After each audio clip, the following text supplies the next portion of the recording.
Esta noche vamos a presentar a uno de los más importantes pensadores de la segunda mitad del siglo XX, Antonio Gramsci, quien fuera un filósofo, teórico marxista, político y periodista italiano.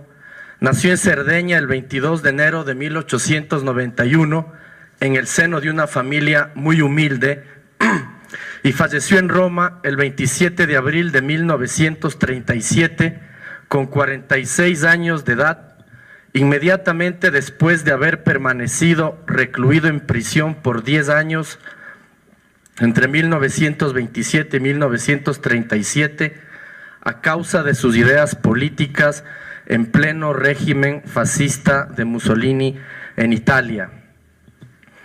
A pesar de su frágil estado de salud debido a una tuberculosis vertebral conocida también como el mal de Pot, Gramsci va a aprovechar su detención para estudiar y elaborar sus propias reflexiones políticas, filosóficas e históricas.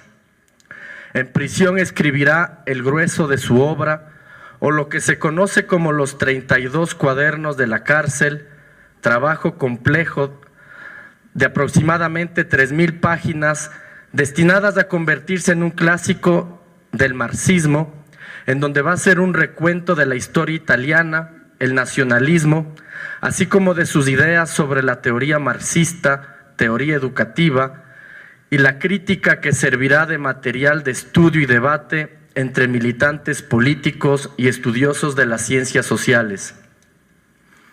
Después de su muerte, los llamados cuadernos de la cárcel fueron ordenados por sus argumentos homogéneos alrededor de los títulos siguientes: el materialismo histórico y la filosofía de Benedetto Croce, los intelectuales y la organización de la cultura, el Risorgimento, notas sobre Maquiavelo, sobre la política y sobre el Estado moderno, literatura y vida nacional, pasado y presente.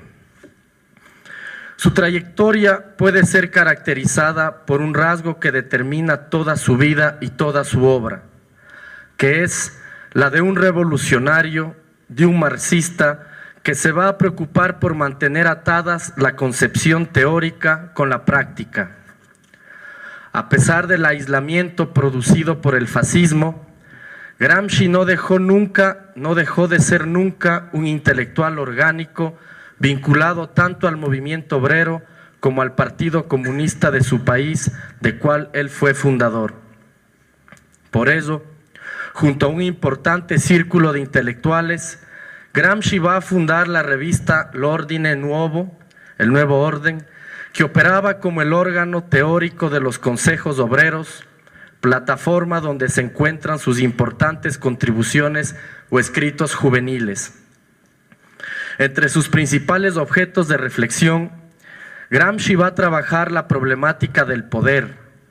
Si bien comprende al marxismo como una teoría política para la revolución, sabe que ésta depende completamente de la disputa por el poder, razón por la cual trabajó temas como el análisis de situación y las relaciones de fuerza que se pueden encontrar en el cuaderno número 13, elaborado entre 1932 y 1934. El poder para Gramsci no va a ser percibido como una cosa, como una entelequia, sino como un conjunto de determinadas relaciones de fuerza que se generan entre las distintas clases sociales. Gramsci comprendió que el poder de las clases dominantes no solo se ejerce mediante instrumentos coercitivos o de las relaciones económicas derivadas del proceso productivo, sino también a través del control del sistema educativo, de la religión y de los medios de comunicación. Es por ello que el campo de la cultura pasa a ser primordial a la hora de la disputa política. Seguidor de Lenin, Gramsci insistirá siempre en la importancia de mantener una perspectiva radical sobre la batalla cultural.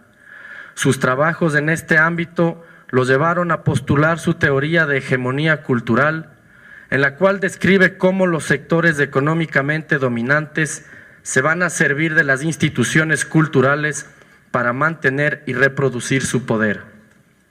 Así, por ejemplo, en nuestros días podemos apreciar claramente la fuerza que ocupa la televisión como una de las principales protagonistas de la construcción cultural de nuestra sociedad.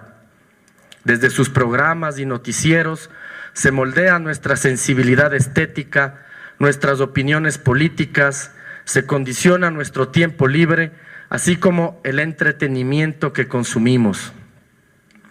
Es una plataforma que termina transmitiéndonos el significado de las palabras o donde se recalca las connotaciones positivas o negativas de ciertos significados como antisistema, a la que suelen dotar de una connotación delictiva, o la palabra mercado, a la que señalan no tiene nada que ver con golpes de Estado. La cultura y las concepciones del mundo en estos casos se van configurando a partir de la defensa y protección de un status quo que prioriza los intereses económicos por sobre los otros tipos de intereses. De igual forma, este pensador de Cerdeña nos va a invitar a salir de la inmediatez corporativa, o en otras palabras, de las meras reivindicaciones particulares, fundamentalmente económicas. Concentrarnos únicamente en esta dimensión, nos dirá Gramsci, puede condenar al fracaso todo intento revolucionario o de transformación de la sociedad. Este paso de la mirada puramente económica o egoísta pasional al momento político es lo que Gramsci denomina catarsis, esto es, la transformación de las reivindicaciones particulares en una visión más abarcadora de la sociedad en su conjunto. Las estructuras de fuerza exteriores al ser humano lo van a subyugar, lo van a tornar en un ser pasivo. Va a ser entonces la fijación del momento catártico la que nos permita reorientar las condiciones estructurales, la que nos va a permitir superar el momento económico corporativo para poder construir y establecer alianzas, compromisos y hacer concesiones en función de intereses no solo económicos, sino también políticos y culturales. Catarsis es un concepto que está vinculado a la construcción de la subjetividad o con el paso de una situación de subordinación a un escenario de actividad transformadora por parte de las clases subalternas. De esta forma, la clase que es capaz de sobrepasar el plano de las tensiones e intereses económico-corporativos comienza a disputar el poder, a romper su subordinación, recuperando de esta manera una iniciativa o una alternativa histórica. Sin la superación del momento económico corporativo, nos dirá Gramsci, no hay posibilidad de alcanzar la hegemonía, es decir, de propiciar la dirección de un grupo fundamental sobre otros grupos secundarios. Por lo tanto, no hay la posibilidad de llevar adelante un proyecto de revolución exitoso. Las luchas se pierden, nos dirá Gramsci, cuando no somos capaces de construir una fuerza social o bloque histórico que supere el límite de esta lucha corporativa. Esto quiere decir cuando no somos capaces de construir una hegemonía. Y este autor va a extraer esta enseñanza a partir de la derrota de los consejos obreros.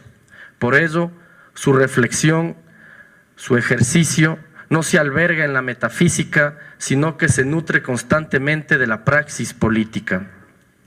Hegemonía va a ser entonces otro de los nudos centrales de su pensamiento y tiene que ver con la construcción del poder cultural del cual va a gozar un grupo dominante para dirigir a la sociedad en una dirección que no solo sirve a sus intereses, sino que además es asumida por el resto de grupos como parte de sus reivindicaciones y demandas.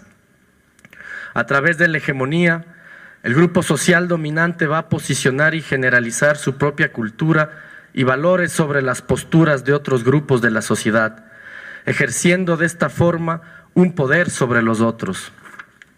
Hegemonía va a ser entonces la disputa por los significados y el sentido común de una época. Este concepto puede explicar también el éxito de la cultura capitalista, que muy hábilmente y con ayuda de los grandes capitales ha logrado imponernos su consenso desde donde nos fulmina diariamente a través de su versión de globalización mercantilizada, su sociedad de consumo y la guerra ideológica que nos ofrecen sus industrias culturales. Como vemos entonces, uno de los principales terrenos a disputar cuando se trata de buscar la hegemonía va a ser el de la cultura. Estudiar la dominación cultural del sistema capitalista puede permitirnos preparar mejor la resistencia para generar desde ahí la contrahegemonía que nos conduzca a alterar esta realidad existente. La hegemonía constituye así un proceso social, colectivo, que impregna la subjetividad social a través de una dominación cultural que requiere incorporar siempre elementos de la cultura de los sectores dominados para poder resignificarlos y subordinarlos dentro de las jerarquías de poder existente. En tiempos de Gramsci, los principales aparatos ideológicos de dominación eran la escuela y la iglesia. Ahora estamos obligados a incluir también a los medios de comunicación masiva y a las industrias culturales como el cine, Hollywood, etc. La hegemonía vendría a ser algo más que la cultura, porque implica necesariamente una relación con la distribución específica de poder, jerarquías, influencias y subordinaciones de un grupo hacia otros. La hegemonía nunca se va a dar de forma pasiva, está sujeta y condicionada por luchas, confrontación, tensiones. Por ello, quien la ejerce debe todo el tiempo renovarla, recrearla, modificarla y defenderla, muchas veces incorporando ciertos reclamos de los adversarios con el fin de neutralizar sus acciones o amenazas. Gramsci parte entonces de la constatación de unas relaciones económicas objetivas para transitar inmediatamente a las dimensiones política y cultural, que es desde donde se hace posible construir una nueva hegemonía. El concepto de bloque histórico, nos dirá Gramsci, nos permite comprender de una manera no mecánica cómo se puede dar la relación entre economía y política, entre clase obrera e intelectuales, entre sociedad y dirigentes, y por ello recalca que cuando la hegemonía de un grupo social se extiende en el largo plazo, más allá de los vaivenes de las coyunturas inmediatas, el vínculo entre los sectores sociales, dirigentes y dirigidos se transforma en un bloque histórico. Otro de los reparos gramscianos importantes es el que asigna la necesidad de un mayor estrechamiento de las relaciones con las bases, con el pueblo, con lo popular. Crear una nueva cultura, dirá Gramsci, no significa únicamente hacer descubrimientos o planteamientos originales, significa también difundir críticamente las verdades ya descubiertas, socializarlas, hacer que se conviertan en base de acciones vitales. Esto quiere decir contribuir a que las grandes mayorías sean conducidas a pensar de forma crítica frente a lo establecido como normal o como lo que se hace llamar sentido común. Esto para Gramsci es un hecho mucho más trascendental que el gran hallazgo de un genio que permanece como patrimonio en pocas manos. La tarea educadora se torna así tan importante como cualquier elaboración original. Debemos, junto a las clases subalternas, ser capaces de construir un nosotros, una identidad que nos permita al mismo tiempo definirnos en contraposición a nuestros adversarios. El propósito de los adversarios o de las clases dominantes, como sostiene Gramsci, es lograr a través de todos los medios posibles que las tensiones y reivindicaciones de las clases subalternas no lleguen a manifestarse en el campo estatal, que la discusión y la lucha a su interior se reduzca a cuestiones cotidianas de administración, funcionales siempre a los intereses de las clases económicamente dominantes. De esta forma, pueden reservarse para ellos el carácter exclusivo de los aspectos estratégicos, es decir, de aquello que atañe la estructura social en su conjunto.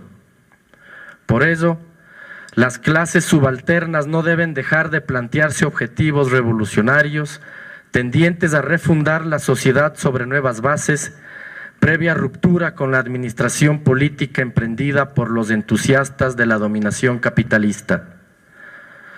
Hegemonía, bloque histórico, catarsis, guerra de movimiento y guerra de posiciones y tantos otros conceptos claves planteados por Gramsci nos deben conducir a generar eso que el pensador de Cerdeña denomina una reforma intelectual y moral y que tiene que ver con el proceso imperativamente necesario de renovación de las conductas y los modos de pensar, es decir, con la formación de una nueva o diversa voluntad colectiva nacional popular, desde donde puedan generarse las acciones revolucionarias que nos van a permitir generar una nueva hegemonía.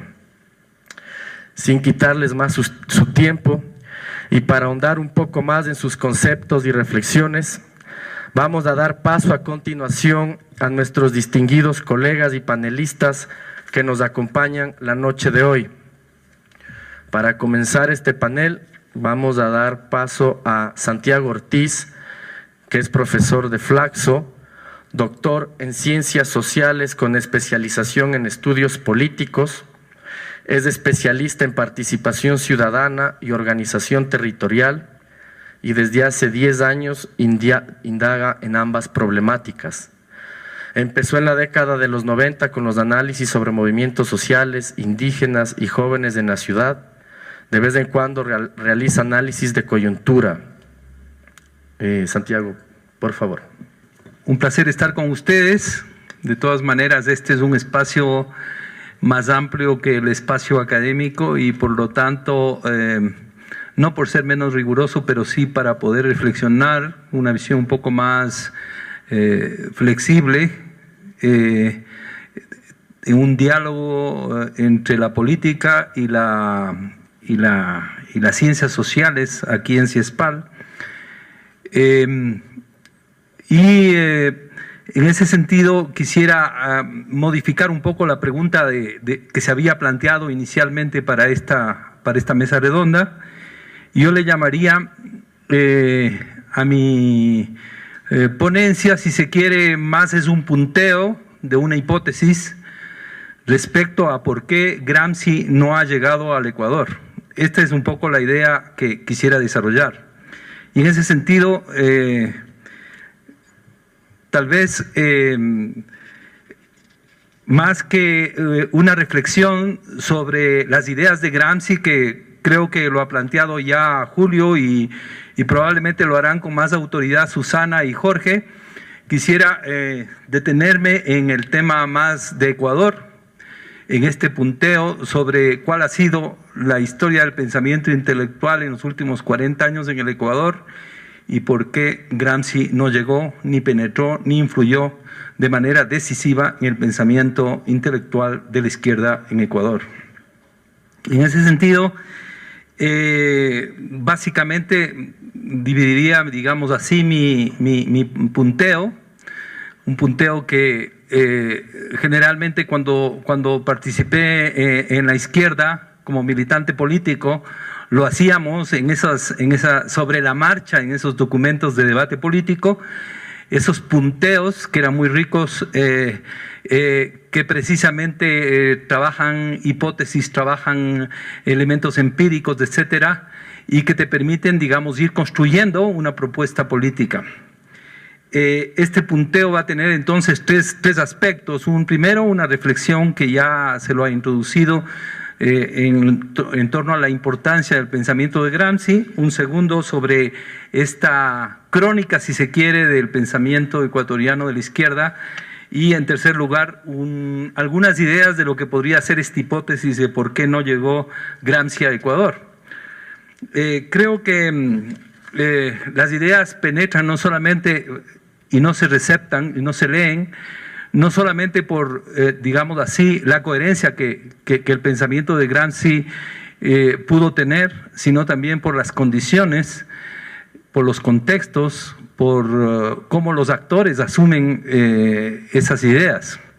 Y en ese sentido, Nelson Coutinho, cuando hablaba sobre la recepción del pensamiento de Gramsci en Brasil, planteaba justamente que en los años 70, a finales de los 70 y de los 80, el pensamiento de Gramsci pudo circular en el Brasil precisamente porque ya no todo era el Estado, no todo era la dictadura, y había una sociedad, producto de una sociedad mucho más moderna, más compleja, en donde se había construido una red de trincheras y casamatas, como diría Gramsci, de asociaciones, de organizaciones, de sindicatos, de espacios públicos, y entonces la idea de hegemonía se hacía mucho más pertinente. A partir de esta idea de Nelson Coutinho, quisiera en ese sentido hacer esa reflexión sobre el hecho de que el pensamiento de Gramsci no es un pensamiento, digamos así, que pueda ser dividido y seccionado de manera arbitraria. Es decir, la constelación de varias de las ideas que ha planteado Julio, de las ideas de hegemonía, de sociedad civil, de consenso, de sentido común, etcétera, están articuladas. Y en ese sentido, el pensamiento de Gramsci, pese a la cantidad de aristas que deja, precisamente por el estilo de escritura, es un pensamiento que tiene una coherencia, ¿no?, importante, como Perry Anderson lo planteaba. Gramsci era, más allá de cientista social, era un político, y era un político del Partido Comunista Italiano. Y en ese sentido la preocupación central que él tenía era la revolución. Y la revolución no se realizaba en Europa, no se realizaba en Italia, había fracasado ya la revolución, mientras que en la Unión Soviética había tenido éxito. Entonces la pregunta de Gramsci es: ¿por qué es que en Italia, por qué es que en Europa esa revolución no tiene lugar? Y básicamente es el primer marxista que reflexiona de manera sistemática sobre el tema de esa constitución compleja de la democracia y del Estado en Europa occidental, y precisamente diferencia Oriente de Occidente, donde el Estado es todo en Oriente y una sociedad civil gelatinosa, frente a una realidad donde la sociedad civil es mucho más robusta, con esta red de trincheras y casamatas, en donde el Estado es, digamos, la forma más desarrollada de estas relaciones de fuerza que se constituyen desde la sociedad. Y en ese sentido se va construyendo el pensamiento de Gramsci, el pensamiento de lo que es y lo que significa la sociedad civil, la relación entre coerción y consenso, entre dominación y hegemonía, que tiene que ver con esa visión del Estado ampliado, con la importancia que tiene la cultura, ¿no es cierto?, como un elemento central de la política, ¿sí?, en donde varias de las disputas centrales sobre los significados de las ideas, sobre los significados de los proyectos, se constituyen precisamente en la cultura, en donde pierde. Y uno de los elementos críticos centrales de Gramsci tiene que ver precisamente con las concepciones economicistas de la Tercera Internacional y de Bukharin, que tiene que ver con, digamos, pensar la sociedad y el fenómeno social como una simple epifenómeno de la economía. Y en ese sentido la hegemonía y la cultura tienen su expresor, su importancia y sus elementos determinantes en momentos específicos de la lucha social. La constitución del bloque histórico, más allá de la visión que había tenido Lenin sobre las alianzas de clase, la articulación de los actores sociales y de las clases se constituyen en la cultura, en la fusión de los intereses y en la fusión de los proyectos en el bloque histórico y en la superación precisamente de esas limitaciones corporativas. La idea de la hegemonía, a partir de la reflexión que hace sobre Maquiavelo en el Centauro, en donde se une precisamente coerción y consenso, ese centauro maquiavélico, digamos, en donde se articula la fuerza y la razón, la violencia y la construcción precisamente del consentimiento.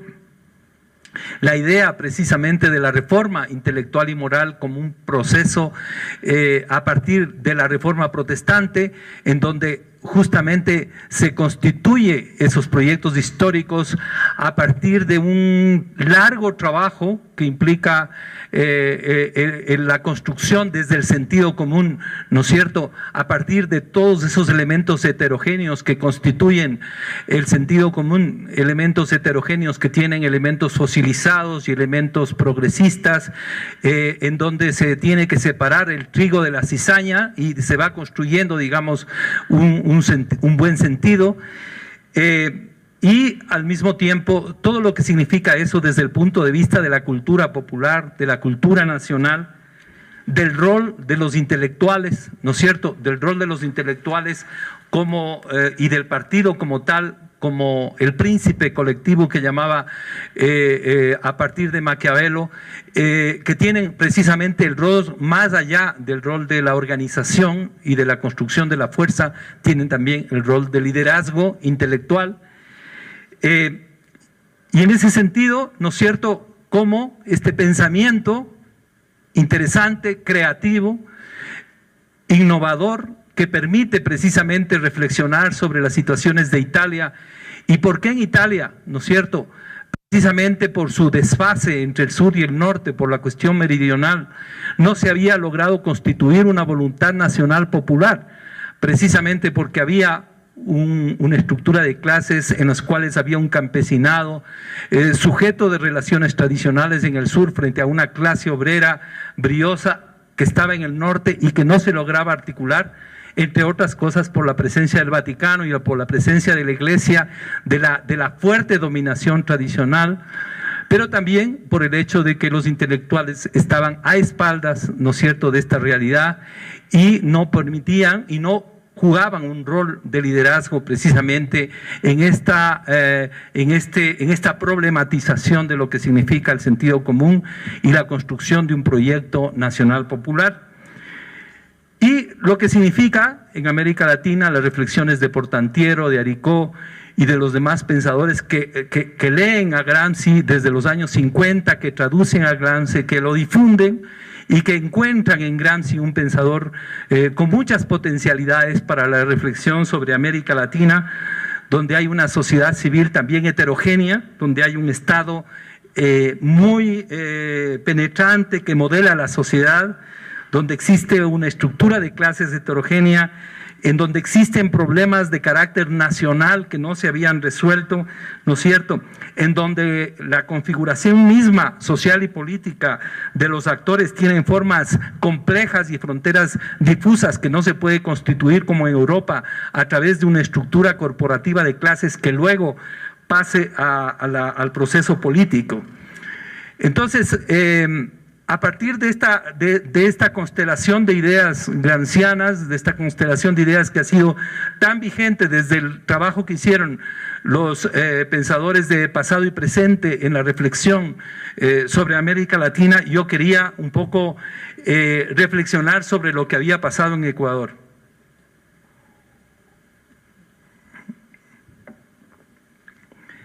En primer lugar, considero que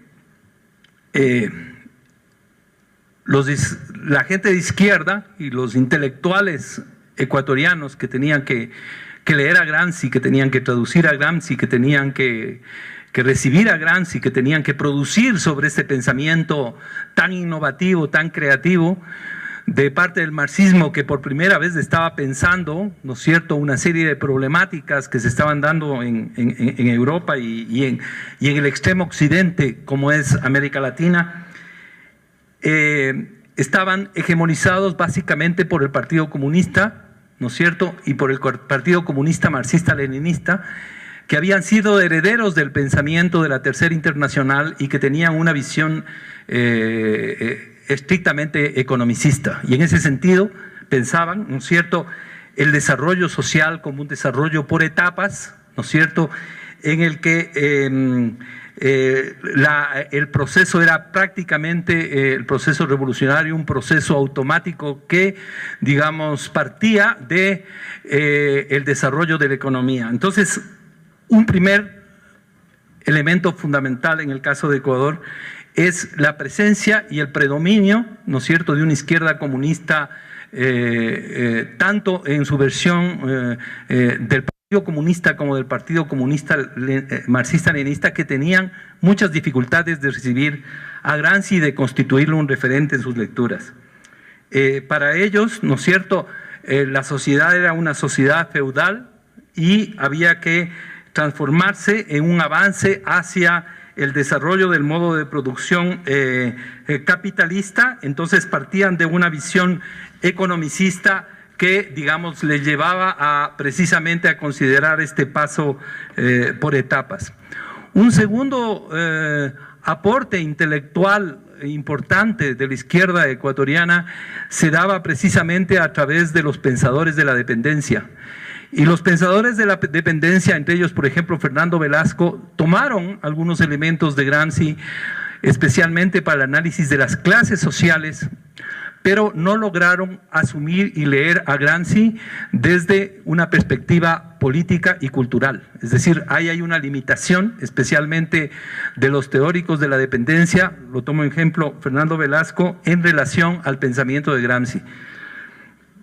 Hay un tercer un jalón, digamos, de este proceso, que son Agustín Cueva y Alejandro Moreano en la década del 70, que precisamente combaten a Gramsci. Es interesante y paradójico que uno de los principales pensadores ecuatorianos como Agustín Cueva haya tenido una disputa ideológica con los gramscianos brasileños, especialmente con Nelson Coutinho y con Francisco Wefort, que eran precisamente los que habían producido la reflexión sobre Brasil a partir de la dictadura y a partir del proceso populista de Getúlio Vargas, y luego precisamente del desarrollo de los movimientos populistas en el Brasil. Es interesante cómo Cueva les acusa a Coutinho y a Wefort, ¿no es cierto?, de que estaban sublimando la democracia y que estaban en ese sentido, ¿no es cierto?,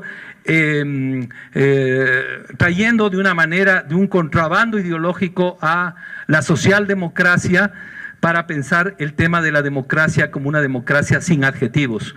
El texto precisamente de Cueva es sobre las democracias restringidas de América Latina, y de alguna manera el prólogo de Alejandro Moreano también va en esa perspectiva.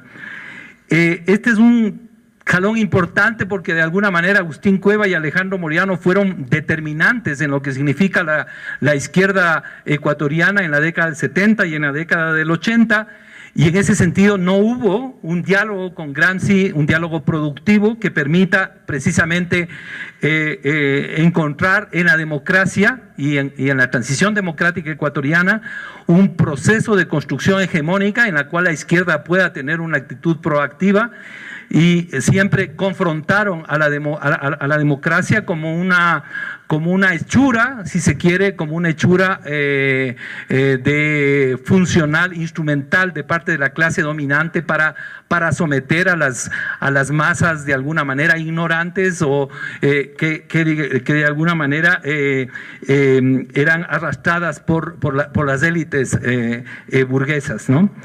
Es interesante también que en este periodo, ¿no?, varios intelectuales, especialmente vinculados con la escuela de sociología, hayan sido influidos de manera determinante por Althusser, porque Althusser era un pensador, ¿no es cierto?, que traía, digamos, una lectura contraria a Gramsci, en el sentido de que para Althusser, digamos, la actoría social, la agencia social estaban prácticamente eliminadas, y el proceso de desarrollo del capitalismo era un proceso automático, ¿no es cierto?, en donde había una oposición clara entre ciencia e ideología, y prácticamente una distinción tajante entre ciencia y el proceso histórico, ¿no es cierto?, trabajando mucho desde el punto de vista de una rigurosidad formal en el desarrollo del marxismo, en la lectura del Marx que hizo Althusser.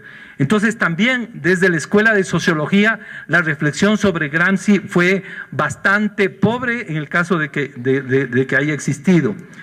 Finalmente, digamos, estamos en el proceso de retorno democrático. Ahí hay obviamente, digamos, una coincidencia entre el retorno democrático, la emergencia del neoliberalismo, y en ese sentido el desplazamiento del marxismo por parte de las corrientes liberales, especialmente predominantes en las ciencias sociales ecuatorianas. Se desplaza prácticamente la reflexión sobre las clases sociales, sobre el Estado, sobre los temas agrarios que habían sido parte de la reflexión importante de la década del 70, y en ese sentido el pensamiento liberal, si se quiere, en las ciencias sociales hizo que se, digamos, anule cualquier posibilidad de relación entre los intelectuales y el proceso político. Aparece las ciencias sociales como un proceso autónomo de el devenir político y de los conflictos sociales, y en ese sentido, digamos, el pensamiento liberal, su asentamiento en el pensamiento neoinstitucionalista, hace precisamente que, digamos, esas reflexiones de Gramsci no sean tampoco tomadas en cuenta en la reflexión sobre la democracia, la ciudadanía, etcétera. Finalmente tenemos el periodo de emergencia del movimiento indígena, un periodo que precisamente se explica, ¿no es cierto?, por ese diálogo que tienen los intelectuales indígenas con la antropología fundamentalmente. Un diálogo que se da precisamente por fuera del marxismo, cuando hay un marxismo prácticamente desplazado, un marxismo derrotado, si se quiere, desde el punto de vista ideológico por el avance de las corrientes liberales, y en ese sentido aparece una reflexión más desde el lado indígena, en el cual, digamos, el tema de la hegemonía, el tema de la sociedad civil y este tipo de conceptos planteados por Gramsci tampoco son un referente de la discusión, tampoco es un referente de la discusión para el movimiento indígena y para los intelectuales indígenas el problema de la clase social, las articulaciones de clase, y en ese sentido el pensamiento de Gramsci no es un pensamiento, digamos, fructífero para estos intelectuales indígenas. Y en el cual también, digamos, hay una tradición de izquierda, una tradición vanguardista y una tradición comunista muy presente en algunos de los intelectuales y políticos vinculados con el movimiento indígena, en el cual, en esa tradición vanguardista y en esa tradición más comunista, tampoco estos elementos de carácter cultural, de carácter político, son tomados en cuenta en una reflexión sobre la contrahegemonía o la hegemonía. Es importante pensar que el movimiento indígena, uno de los problemas que tiene y una de las limitaciones que tiene, es construir precisamente una propuesta que acerque a los sectores medios, que acerque a los sectores urbanos, que rompa, digamos, el anclaje regional del movimiento indígena, que vaya hacia la costa y que construya un proyecto contrahegemónico con cierta viabilidad, lo cual les lleva precisamente a la derrota y al rebasamiento que se hace ya en los primeros años de este siglo por parte de lo que significó la Revolución Ciudadana.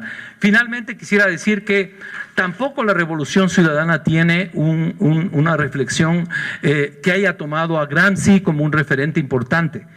Tengo la impresión que el rápido acceso al Estado hizo que la Revolución Ciudadana de alguna manera priorice y principalice, ¿no es cierto?, lo que significa el rol del Estado, el rol activo del Estado, con un enfoque neodesarrollista en el cual el Estado es el que tiene que intervenir, digamos, en la economía, tiene que regular la distribución de la riqueza, tiene que hacer los programas sociales, tiene que hacer el desarrollo nacional y tiene que hacer además el rol, ¿no es cierto?, de expresión de un proceso nacionalista para confrontar de alguna manera con el neoliberalismo. En ese sentido, el hecho de que la Revolución Ciudadana se constituye políticamente un año antes de ganar las elecciones o meses antes de ganar las elecciones, accede rápidamente al poder en enero del 2007 y, digamos, se constituye básicamente desde el Estado como una especie de mix partido-estado por parte de la Alianza País, ¿no es cierto?, en donde, digamos, se priorizan el rol del Estado, el papel del Estado y el papel de la tecnocracia en lo que significa el proceso de modernización del país, dejando, digamos, a un lado y abandonando muchas de las tesis de participación ciudadana, de ciudadanía, de construcción de derechos que estuvieron formando parte de la constituyente y que de alguna manera reflejaban aquella utopía participativa que se había constituido desde hace 20 años acá. El imperio, digamos, del Estado, otra vez, de alguna manera, hace además que no solamente se piense un Estado tutelar y modelador de la sociedad civil, una sociedad civil débil, una sociedad civil que tiene que ser, digamos, tutelada por parte del Estado, ¿no es cierto?, sino además, y lo que creo que es más importante todavía, una falta de visión de la construcción de una cultura nacional popular en el Ecuador.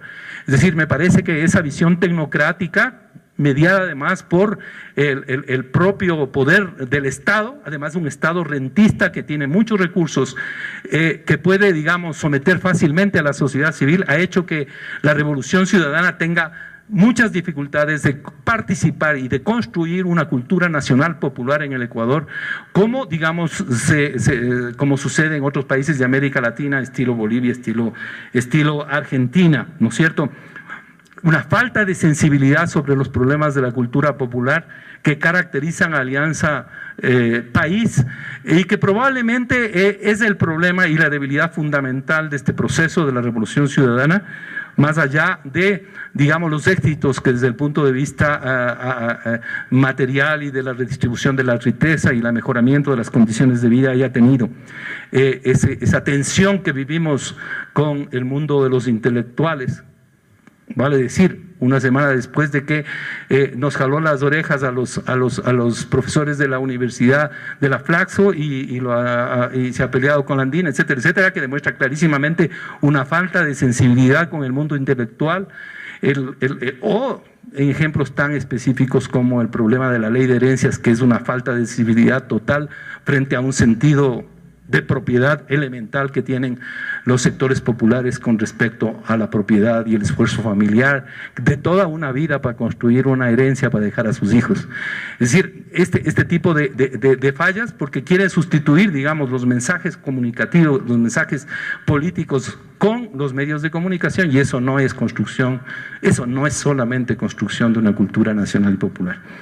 En resumen, creo que con esta trayectoria rápida, con este punteo hipotético, lo que estoy planteando es que la izquierda y los intelectuales de izquierda no se han llevado bien con Gramsci. Gramsci no ha sido un autor importante para la reflexión de la izquierda en el Ecuador. Yo diría que hay 3 razones fundamentales para eso, como puntos explicativos.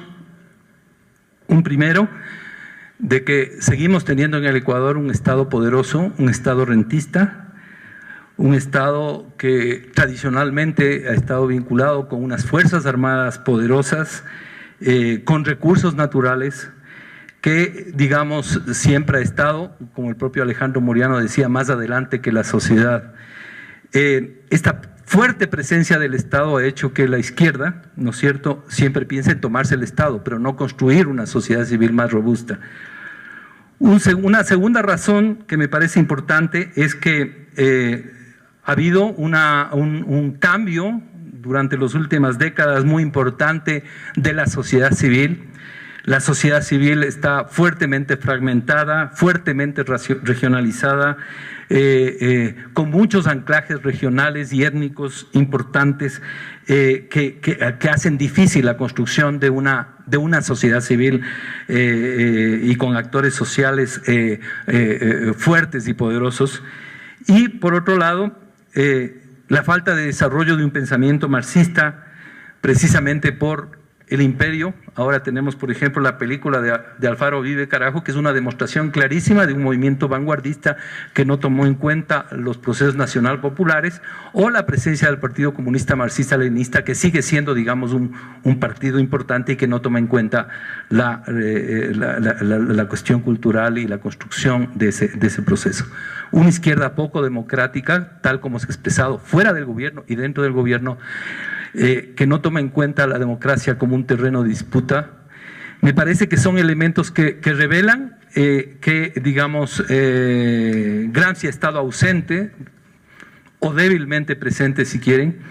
En esta reflexión quisiera decir también y señalar finalmente que he tomado en cuenta algunos autores, pero también me falta trabajar sobre otros autores, como por ejemplo Patricio Moncayo, Rafael Quintero, que utilizan algunos de los conceptos gramscianos y que me parece, o Pablo Espina, que está haciendo y terminando su estudio sobre el Estado transformista, que me parece que hay que completar esta reflexión precisamente para demostrar claramente esta hipótesis que estoy planteando, que Gramsci lastimosamente no llegó al Ecuador.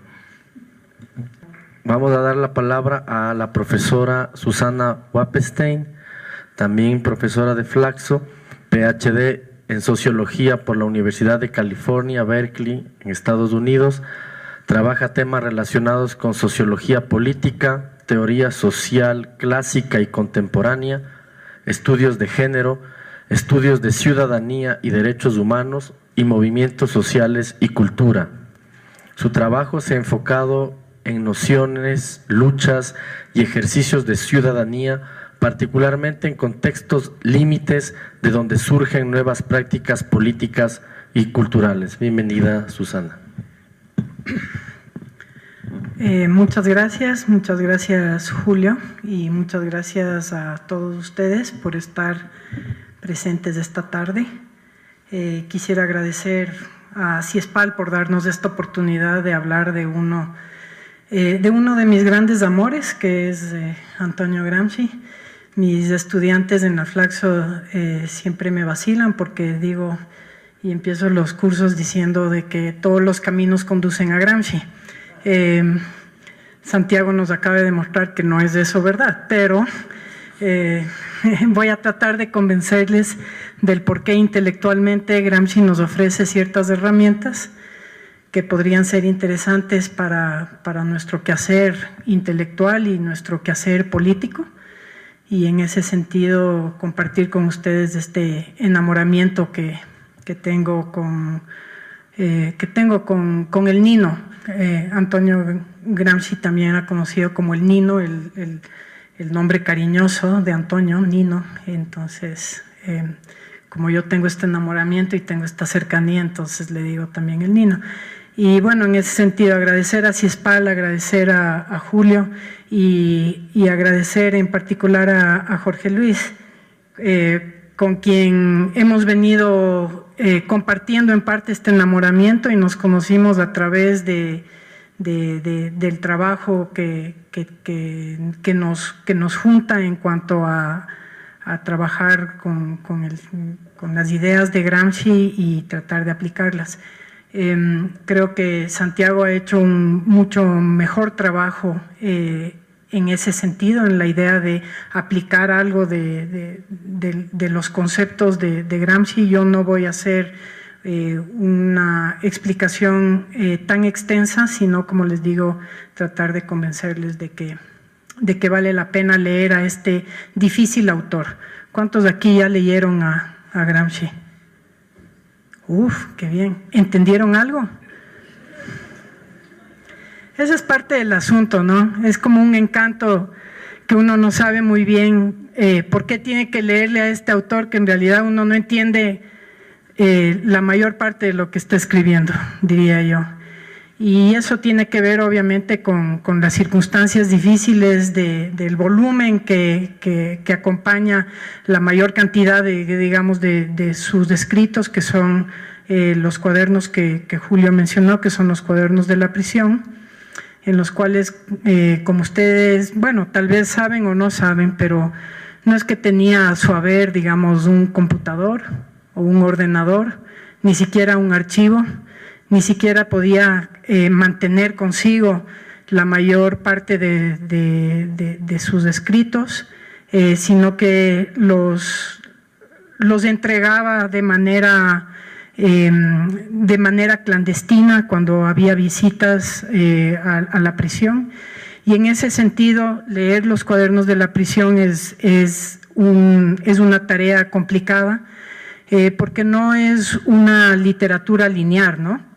Y en muchas veces lo que parece que ya nos va a contar la gran definición de alguno de sus conceptos básicos, resulta que en la siguiente página ya está totalmente cambiada esa idea, o no totalmente cambiada, pero sí interpretada de una manera distinta, por un lado.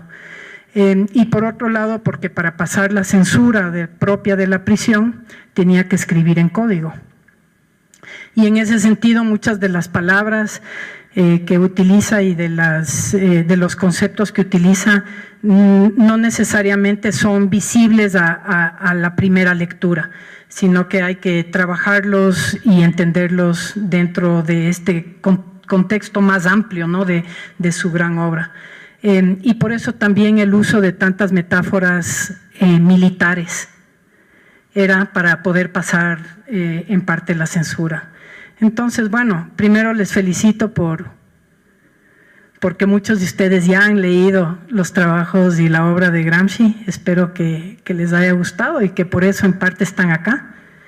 Y por otro lado, invitarles a aquellos de ustedes que no entendieron nada, o aquellos de ustedes que aún no lo han leído, a que no se den por vencidos, porque la obra de Gramsci en realidad tiene muchas cosas que enseñarnos y potencialmente, como digo, contiene instrumentos interesantes para nuestro quehacer político y nuestro quehacer intelectual, que en el caso de Gramsci nunca están separados. Y esa es en parte una cosa muy bonita de la obra y de la vida de Gramsci, ¿no? Que no hay estas separaciones entre el trabajo, que podríamos decir, el trabajo intelectual, el trabajo político, el trabajo académico, el trabajo de organizar, el trabajo de la labor misma. No son para Gramsci necesariamente elementos separados, y así vivió su vida. Y eso es también algo interesante y algo que me enamora a mí. En parte de Gramsci es su compromiso con el proyecto político. Él no solamente fue miembro del Partido Comunista, sino fue un miembro fundador del Partido Comunista. El pobre debe estarse dando vueltas en la tumba precisamente ahora que el Partido Comunista Italiano no existe más. Pero él, una vez que se convenció de este proyecto político, no lo abandonó. Y esa constancia se refleja en su trabajo y en su obra. Entonces, he escrito algunas ideas como para no perderme demasiado en todas las posibilidades que nos ofrece Antonio Gramsci, y son reflexiones bastante generales. Creo que en algunos casos van a ser repetitivas tanto de lo que introdujo Julio como de algunas de las ideas que Santiago también expresó para situar situar y diferenciar el trabajo de Gramsci de otros pensadores, en este caso de pensadores ecuatorianos. Así que me disculpan por si esto es si les resulta repetitivo, pero esa es una de las formas de leerle a Gramsci, ¿no? Es en la repetición. No diría que en la repetición está el gusto, porque no sé si es eso precisamente, sino que en la repetición está el entendimiento potencialmente de alguna de sus ideas claves. Entonces, bueno, quisiera hablar un poco del legado, digamos, del legado intelectual o el legado académico que nos ofrece Gramsci. Y yo empiezo con la pregunta que me parecía a mí intelectualmente interesante, que pensar un poco de cómo podemos estudiar el capitalismo en el nuevo milenio. y cuáles son los prospectos para el marxismo en el nuevo milenio. Cuáles son las posibles herramientas para entender el ámbito de lo político después de la caída oficial del comunismo, ¿no? Entonces, tratar de entender de alguna manera algunas de estas preguntas. Y yo sugiero que una de las fuentes más prometedoras para la inspiración caen en el trabajo y el pensamiento de Antonio Gramsci. Él es probablemente uno de los más significativos y duraderos pensadores del llamado marxismo occidental. Sus escritos desde la prisión toman como punto de partida el fracaso del socialismo italiano, llevándolo a enfatizar la importancia de la política y en particular del Partido Comunista, del que fue un miembro fundador, así como el rol de lo cultural y lo ideológico. Al plantearse sus dudas y preguntas, Gramsci nos ofrece un conjunto amplio de instrumentos históricos, comparativos y políticos para entender nuestros contextos.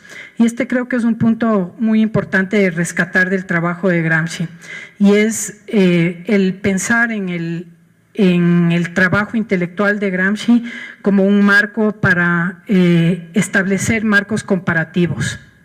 Esto a manera de aquellos de nosotros que estamos en el ámbito intelectual, académico, que somos estudiosos de distintos procesos, es un instrumento muy apreciado. Es el tener la capacidad de estudiar procesos históricos, porque él reflexionó sobre sus propios procesos históricos dentro del contexto italiano, pero además, al reflexionar sobre lo que estaba pasando en Italia, hace comparaciones con otros contextos, no solamente con el contexto de la Rusia bolchevique y la Rusia zarista, sino también con el fordismo y el contexto del americanismo. En ese sentido, ya nos ofrece un primer instrumento que me parece que es valioso.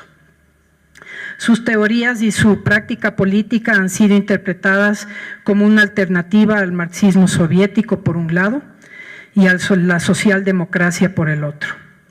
Gramsci conserva su compromiso con una visión emancipadora del socialismo, pero sin adoptar métodos dictatoriales o autoritarios para su realización. Aquí otro de los elementos interesantes de su trabajo, ¿no? Que mezcla la política o el trabajo de la política y la proyección del trabajo de la política hacia un proyecto emancipador. Ahora podemos hoy en día cuestionar mucho de si existe la posibilidad emancipatoria social. Yo creo que esta es una de las grandes contribuciones potencialmente del trabajo de Gramsci, que constantemente valoriza el potencial no solamente transformador, porque sus teorías y su apreciación del contexto capitalista es una apreciación siempre dinámica, pero no es solamente que está siempre cambiando, sino que tiene y que existe la posibilidad de un cambio hacia una otra situación que ofrezca alguna posibilidad emancipatoria. Trae a relucir el consentimiento a la dominación, un elemento muy importante, sin nunca perder de vista la coerción. Y cuando hablo del consentimiento a la dominación, que es un concepto que podemos juntar con el concepto de hegemonía, es esta idea de que la clase capitalista y el sistema capitalista, y este es un punto fundamental y bastante brillante en Gramsci, el sistema capitalista no se mantiene únicamente por medio de la fuerza, no se mantiene por el engaño, sino que se mantiene también porque las clases trabajadoras, las clases subalternas consienten a participar en este sistema. Y esto tiene que ver, y esto es, como digo, esto es un entendimiento bastante brillante, ¿no? La gente no es que siempre nos dan palo, a veces sí nos dan palo. Y Gramsci sabía que eso era verdad. Nos dan palo cuando pensamos de manera distinta o de manera diferente, nos meten a la cárcel, nos torturan, muchas diferentes formas de utilización de la fuerza. Pero no es, esa no es necesariamente la forma más común. La forma más común en que se mantiene el sistema capitalista es porque todos participamos en él. Entonces, en este sentido, y también lo transformamos. Esta es la belleza de Gramsci, ¿no? No es que el capitalismo es uno y es uno solo, sino que también en ese proceso lo transformamos. Entonces, por ejemplo, los sindicatos en épocas, a través de la historia, han logrado ciertos beneficios, ciertos derechos. Por ejemplo, el hecho de que tenemos un fin de semana. Ese es un logro de las luchas de la clase trabajadora. No siempre existía el fin de semana. Sí, este es un logro y Gramsci lo reconoce. Pero dice, al mismo tiempo que tenemos y que hemos logrado esta lucha, también nos importa que tengamos el bono de la Navidad, la fiesta de la compañía a fin de año, en el cual estamos participando, podríamos decir en términos marxistas, de nuestra propia explotación. Entonces, a diferencia de lo que dijeron Marx y Engels al final del manifiesto comunista, trabajadores del mundo unidos no tienen nada más que perder que sus cadenas, tienen un mundo que ganar. Para Gramsci hay mucho más que perder que las cadenas. No es solamente el decir ya no queda nada. Entonces, como digo, también nos gustan los partidos de fútbol que organiza la compañía, nos gusta que nos den bonos, nos gusta que nos den regalos, así como también nos quejamos de otras cosas, ¿no? Y este parecería un punto mínimo, pero es absolutamente, y en realidad brillante, ¿no? O sea, es bastante interesante que hable de este punto.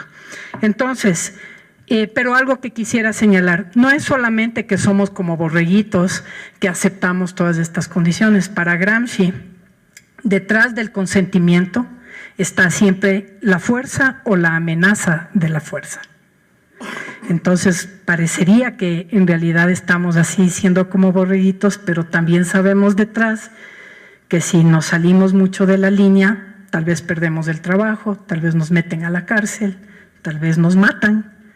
¿Sí? Y al saber eso, entonces de ahí este fino balance, dice Gramsci, y esta es una maravilla del concepto de hegemonía, este fino balance entre fuerza y consentimiento. Cuando es muy obvio, se evidencia las formas de poder y de política y podemos agenciar el cambio más rápidamente.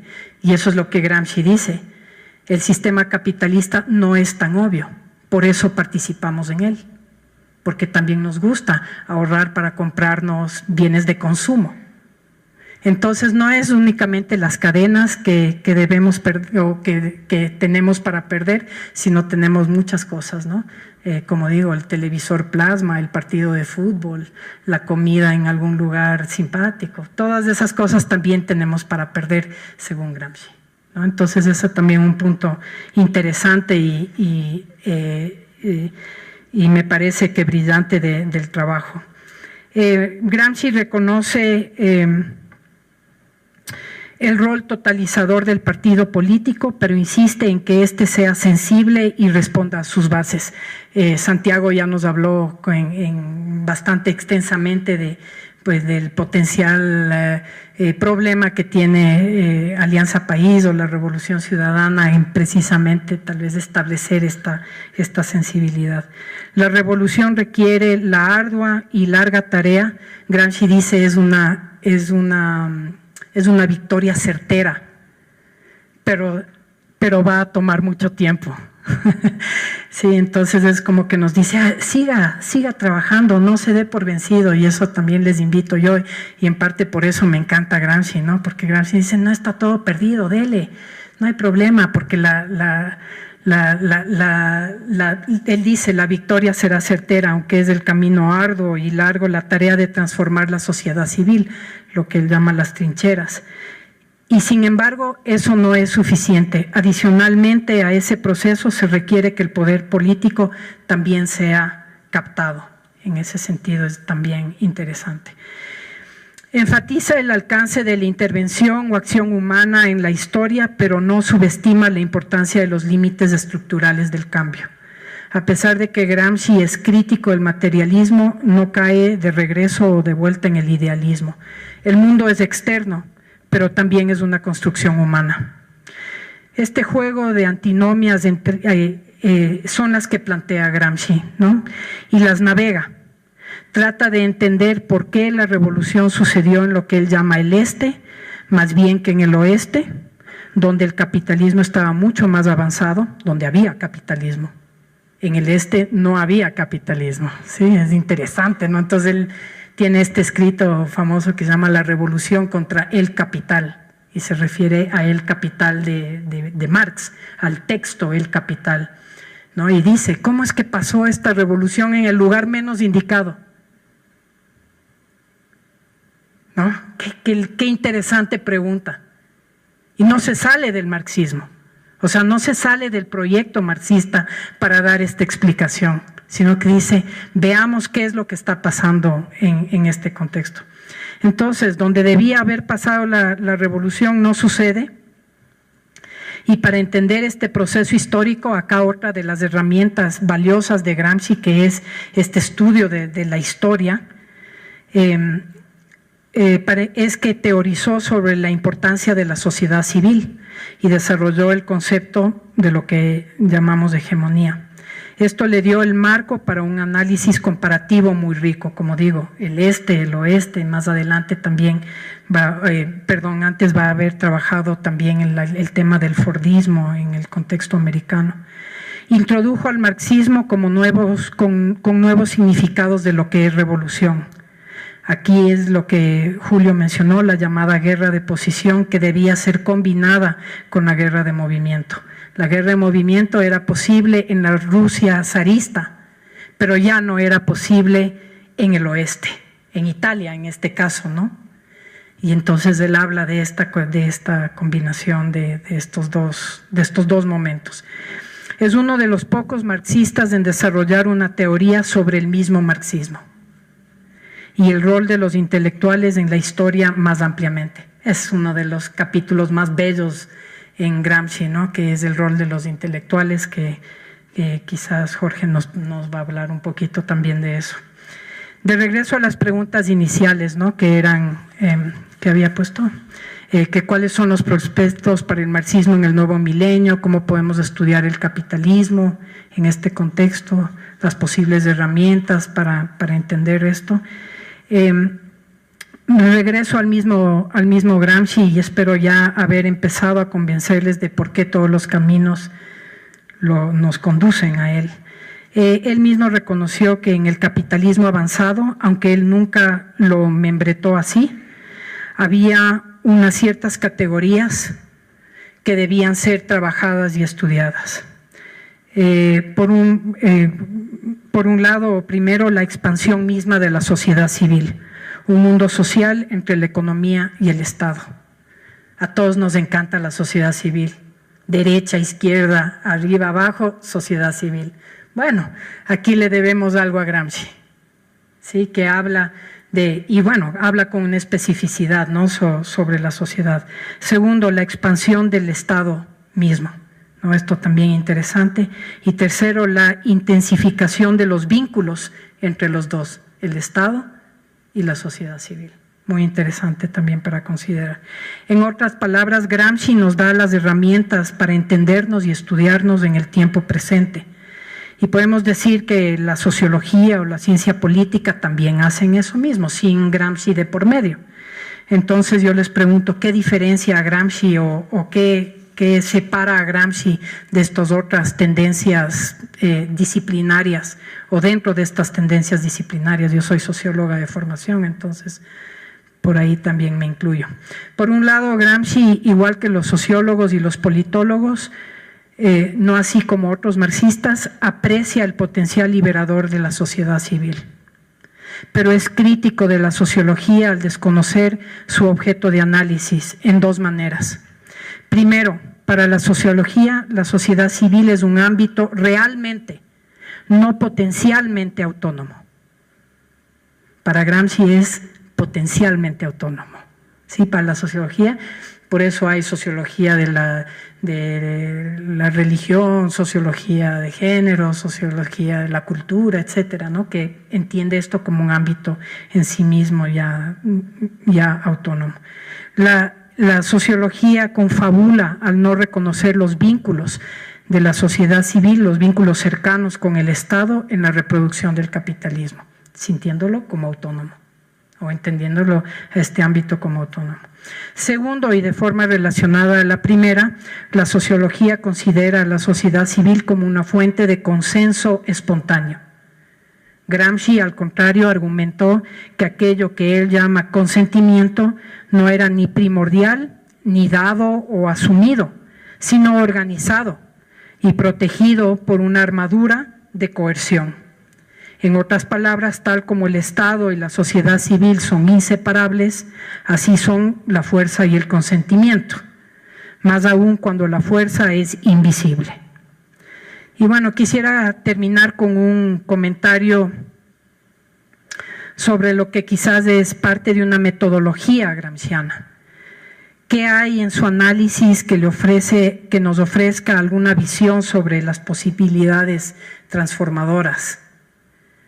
Gramsci arraiga su análisis en las experiencias vividas de las clases subalternas, lo que él llama un sentido común, del cual emerge un otro concepto que en general no es muy trabajado, pero que es clave en Gramsci, que es del sentido común emerge un buen sentido. No es solamente el sentido común, que es esto de las experiencias vividas, sino que el potencial liberador o el potencial, no sé si liberador o transformador, es aquel que se transforma en un buen sentido. Este buen sentido aprende o capta la totalidad social y su potencial transformador. Entonces, termino esto confiando quizás en que les he convencido a aquellos de ustedes que estaban escépticos de que también pueden enamorarse del Nino y de que, como les digo, no se den por vencidos y por vencidas en el momento en que tengan en sus manos los textos, los cuadernos de la prisión.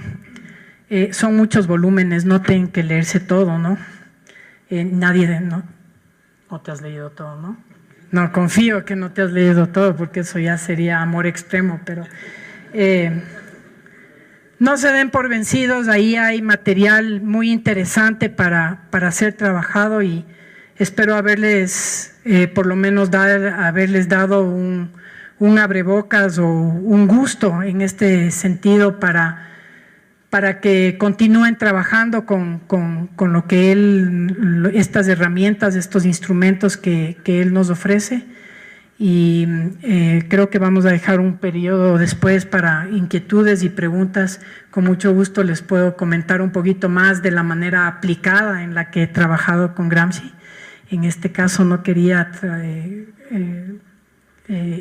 hablar tanto de ese aspecto de mi trabajo académico, sino del valor intelectual y político académico del Nino y de este gran pensador que fue Antonio Gramsci. Gracias.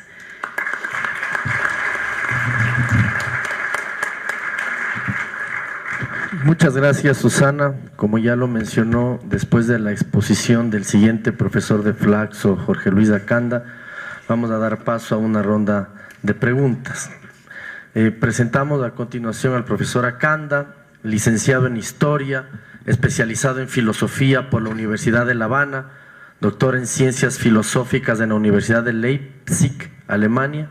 Ha impartido conferencias en Cuba y en las universidades de Europa y Latinoamérica, autor de varios libros y artículos.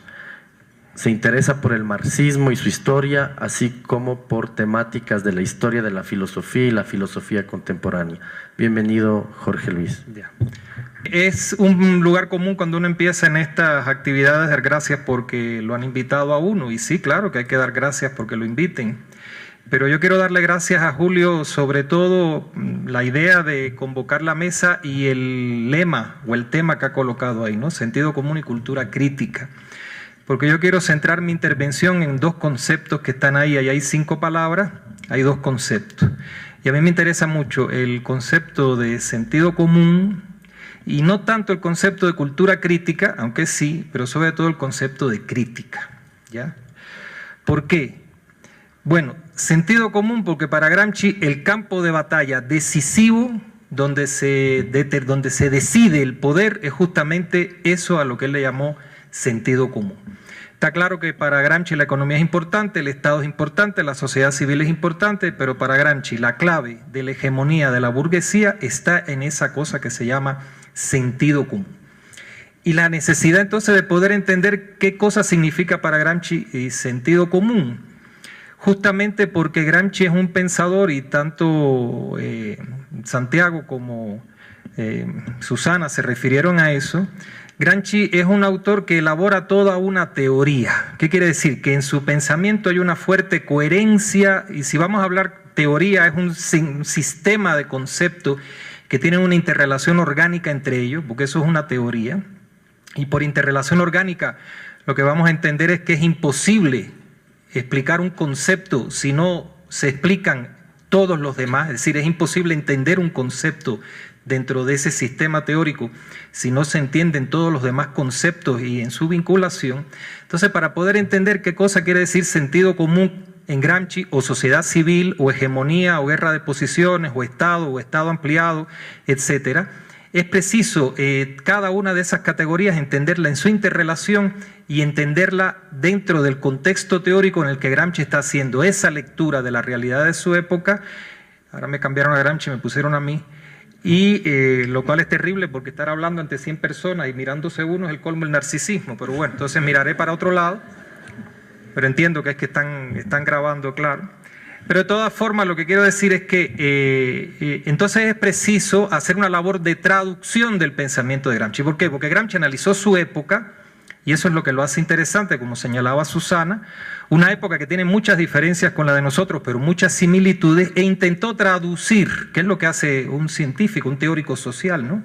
O un artista traduce la realidad en forma de imágenes estéticas. Bueno, un teórico, científico social, intenta traducir la realidad en un sistema de conceptos. Y entonces hay que entrar, a la hora de apropiarse de Gramsci, hay que hacer una traducción de la traducción. Es decir, hay que tomar esos textos de Gramsci y traducirlos. Y ahí es donde entra entonces la importancia de este otro segundo concepto, crítica. ¿Por qué? Porque como señaló muy acertadamente Susana, leer a Gramsci es muy difícil porque Gramsci no escribió para que lo leyera nadie. Los cuadernos de la cárcel son un monólogo de un genio hablando con él mismo. Entonces usted se tiene que meter en el medio del monólogo y tiene que intentar traducir eso en términos que usted puede entender. Eso para los que trabajamos marxismo no es nada nuevo, porque a Marx este tipo de soliloquio le gustaba también, ¿no? Los manuscritos económicos filosóficos del 44 es un diálogo de Marx con Marx, y los fundamentos a la crítica de la economía política, los Grundrisse, son un diálogo de Marx con Marx. Entonces uno se tiene que meter en el medio de esa locura, porque normalmente se piensa que el que habla con él mismo es porque es un loco, aunque dice el poeta que el que habla consigo mismo es porque espera un día con Dios hablar. Y entonces está claro que tanto Marx como Gramsci esperaban un día poder hablar con Dios, que para ellos era la revolución mundial. Y por eso hacían esos soliloquios. Entonces usted se tiene que meter ahí. Hay que reconstruir a Gramsci, ¿ya? Está claro. ¿Quién se ha leído entero los cuadernos de la cárcel? ¿Quién se ha leído entero el Capital? ¿Quién se ha leído entero el Quijote? Nadie. De todas formas, como dijo un poeta alguna vez, un poeta inglés dijo, los poetas mediocres copian, los grandes poetas roban. Me encantó esa idea. Estaba escrita, no sé si todavía estará, en una vitrina en una librería en La Habana, en la calle Obispo, y tiene que ver con lo que uno hace cuando lee estos autores, ¿verdad? Es decir, uno les roba ideas. Y les roba ideas justamente en la medida que considera que esas ideas pueden ser válidas para continuar esa tarea que ese pensador ha intentado hacer, que es lograr esa traducción de la realidad en términos de un sistema de conceptos que permita captar la esencia de los fenómenos sociales en su movimiento, ¿no? Que es una idea clave. ¿Qué quiero decir con esto? Que muchos han intentado traducir a Gramsci y lo han traducido mal. ¿Por qué? Porque no lo han traducido desde la plataforma epistemológica desde la que Gramsci escribió, interpretó la realidad y construyó su sistema teórico. ¿Y cuál es esa plataforma epistemológica o ese paradigma epistemológico? La crítica. Y ese concepto de crítica entonces hay que rescatarlo. Entender lo que quiere decir que Gramsci se coloca en las posiciones de una cosa que se llamó teoría crítica, que arranca con Kant, que sigue con Hegel, que se continúa con Marx. Y que Marx es uno de los pocos marxistas de la época, posteriores a Marx, ya de principio del siglo XIX, fin del siglo XIX, principio del siglo XX, que logra hacer una lectura muy interesante de Marx. ¿Por qué? Porque comprende que Marx es un teórico crítico que se inserta dentro de una tradición que viene de Kant, que se continúa con Hegel, que sigue con Marx y que Gramsci intenta retomar. Y en esa época hay varios marxistas que están intentando hacer eso. Está Lukács, está Karl Korsch, están los autores de la Escuela de Frankfurt. Pero lo interesante es entender qué es lo que quiere decir teoría crítica, porque con el concepto de crítica hace ya bastante tiempo se está, como muchos conceptos, ¿no? Se está tergiversando mucho. Porque el concepto de teoría crítica se empieza a meter a todo el mundo. Todo el que haya criticado algo alguna vez en su vida está en la teoría crítica. Y teoría crítica no es eso. Sí, porque da miedo a veces ver cuánta gente cabe dentro de un concepto de teoría crítica, porque si usted hubiera juntado a toda esa gente se hubieran matado unos a los otros, ¿ya? Para poner ejemplos nada más de que puede estar Wittgenstein, por ejemplo, o puede estar este señor alemán que me cae tan mal, Heidegger, o puede estar Marx, y ellos no se hubieran podido entender por ningún concepto, ¿verdad? Claramente. Bien. Entonces, teoría crítica, ¿qué es lo que quiere decir? Y a mí me parece que eso es interesante. Porque, repito, lamentablemente hoy en día lo que está ocurriendo con la recepción de Gramsci es que se está haciendo una recepción, la predominante es una recepción deformada de Gramsci, ¿ya? Que se expresa sobre todo en la, y lo voy a decir así con todas las letras, en el predominio que tiene hoy en día, la hegemonía que tiene hoy en día, la interpretación de Gramsci que aparece en el libro Hegemonía y Estrategia Socialista de Claude Murphy, lamentablemente. ¿Ya? Ahí hay una tergiversación total del concepto de hegemonía, del concepto de lo que es la concepción materialista de la historia, etcétera, etcétera, a lo que no tengo mucho tiempo para referirme aquí, pero puede ser que en algún momento de la intervención de hoy haga referencia. ¿Qué cosa es crítica? En un primer acercamiento, crítica es análisis de las condiciones de posibilidad, es decir, la comprensión de que la reflexión científica tiene que comenzar por descubrir cuáles son las estructuras objetivas inherentes al sujeto, que existen independientemente del sujeto, pero que son producto de la actividad del sujeto, que condicionan su apropiación material y espiritual de la realidad. Así tan simple y así tan complejo. Y ese programa viene de Kant, y viene de Kant justamente como un rechazo explícito al otro gran paradigma, que es el paradigma positivista. El concepto de positivismo no lo inventó el compañero Comte. El concepto de positivismo ya está en Kant, el concepto de positivismo ya está en Hegel como un concepto justamente peyorativo del tipo de reflexión teórica sobre la sociedad que ellos estaban interesados en rechazar. Y ellos están intentando construir otro tipo de paradigma. Si no entendemos eso, es decir, si no hacemos esa interpretación de lo que Gramsci está diciendo, entonces evidentemente empezamos a repetir todo un conjunto de interpretaciones equivocadas. Gramsci es un teórico de las superestructuras, por ejemplo, ¿ya? Que no analizó la cuestión de la economía, no llegó hasta ahí, se quedó en el plano de lo superestructural, y que entiende la hegemonía solo como hegemonía cultural o como la posibilidad de articular discursos. Y realmente el concepto de hegemonía de Gramsci o el concepto de sociedad civil de Gramsci o el concepto de Estado es mucho más complejo, porque Gramsci está partiendo precisamente de esta idea, como digo, de este paradigma crítico. ¿Cuáles son las estructuras que están condicionando nuestra apropiación material y espiritual de la realidad? Y si para Kant eso era un problema que intentó resolver pensando que esas estructuras eran estructuras a priori, después de una evolución entre Kant, cuando llega Marx, Marx lo que está diciendo es, bien, en el proceso de producción de la vida social, que es a lo que Marx le llama praxis, o práctica, si lo tradujéramos al español, los seres humanos producen su vida material y producen su vida espiritual, y esa diferenciación no es una diferenciación orgánica, sino solo metódica. Hubiera dicho Marx, utilizando una expresión que Gramsci usó bastantes años después. Yo no puedo separar la producción material de la producción espiritual y pensar que una va primero y otra va después. ¿Producción de qué? Producción de relaciones sociales. Por eso Marx habla de producción de la vida social, producción material de la vida social, producción material de la vida espiritual. Y lo que dice Marx es la producción material de la vida social, que yo no puedo separar orgánicamente de la producción espiritual, sino simplemente desde una perspectiva metodológica, condiciona las formas de producción espiritual, de apropiación espiritual y material de la realidad. De tal manera que para Marx no hay ninguna visión sustantivista ni esencialista, porque para Marx lo importante no es la actividad económica, porque justamente lo que está criticando Marx es la interpretación de que la producción material de la vida es producción económica. Esa es una idea que Marx critica muy fuertemente y a la que muchos autores no le han hecho caso. Bien, por lo tanto, para Marx, ¿por qué la burguesía es hegemónica? Porque la burguesía logra producir y reproducir en forma ampliada, y ese concepto de forma ampliada es importante, porque estamos hablando del capitalismo.